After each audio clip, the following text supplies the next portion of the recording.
The Deserted Lighthouse.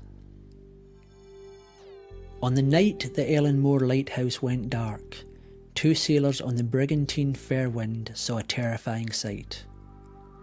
Cutting diagonally across their bow, an ancient longboat with a huddle of men aboard was heading toward the lighthouse in the rocky Flannan Islands off the west coast of Scotland.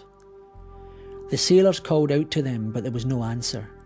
The longboatmen wore ragged clothes unsuitable for a cold night like this, and when moonlight slashed through a rift in the clouds, it showed their faces to be pure bone, devoid of all flesh. One of the would-be rescuers testified later, "Our first thought was that they were floating dead from some shipwreck, but then we heard the oars move and saw the movement of their arms. Within seconds the ship just vanished into the mist." Later on that night of December 23rd, 1900, at around 11 p.m, the beacon from the Eilean Mor Lighthouse went out. Without the guardian light, ships were in dire peril. There was one angry question from every sailor: why was the lighthouse dark?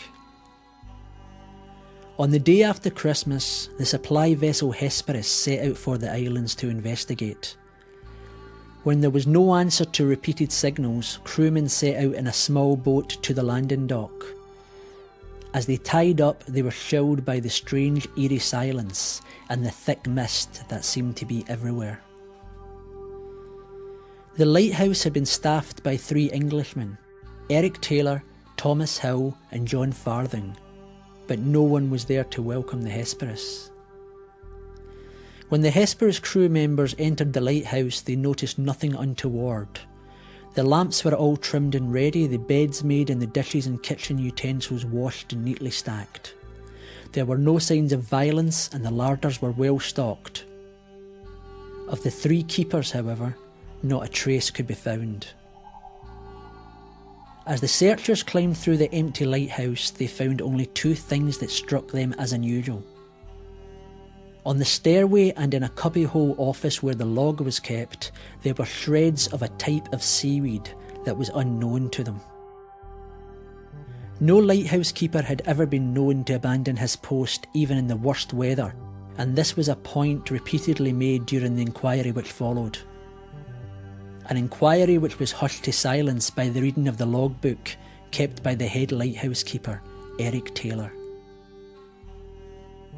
December 20th. Gale north by northwest. Sea lashed to fury. Never seen such a storm. Waves very high, tearing at lighthouse. Strange mist everywhere. We are all irritable. And later that day. Storm still raging. Wind strong. Cannot go out. Ship passing. Could see the lights of cabins. Seemed to be heading straight for us. Must have found a way around the rocks. December 21st. Storm getting worse. Wind shifted west by north.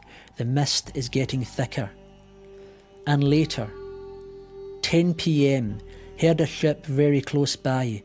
Could hear the sailors' voices, but mist too thick to see anything. We all prayed for them. And for ourselves. Inexplicably, there was no entry for December 22nd. The final line in the log had been hastily scribbled.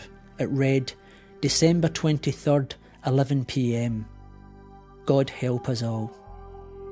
No explanation could be offered for the storms, other than that the men had been seeing visions.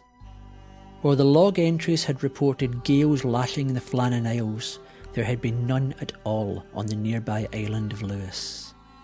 Locals pointed to an even more mysterious cause of the disappearance of the lighthouse men. For centuries the Flannan Isles had been haunted. Haunted by the dead souls of lost sailors whose ships had ran aground on the rocks. There were tales from past lighthouse keepers who claimed to have had encounters with ghosts of the sea. Some said the angry spirits blamed the keepers of the lighthouse for their untimely demise.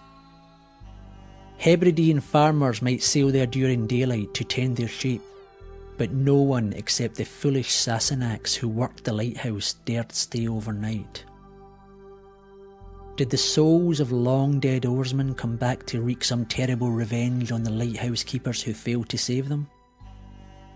Final proof, if the locals needed any, was the evidence of the sailors of the Fair Wind, who had seen the longboat crowded with ghosts heading for the lighthouse on the night it went dark.